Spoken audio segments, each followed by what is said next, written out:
Φτιάξαμε σάι με βότανα και φύταμε της φύσης. Μου άρεσε που κάναμε τον ήχο της βροχής. Μου άρεσε που γνωρίσαμε παιδιά από άλλες χώρες. Κάναμε νέους φίλους.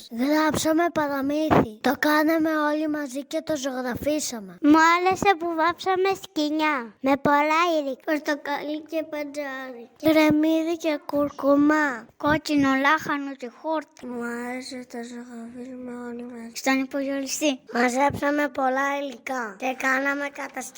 Ψάξαμε δικές μας τσάντες και μαζέψαμε πέτρες και κλαδιά, φύλλα και άλλα υλικά. Γεια σας φίλοι μας. Από τη Λιθουανία, την Πολωνία, τη Ρουμανία, τη Τουρκία. Τα χαρούμε πολύ. Να συνεργαστούμε ξανά. Σας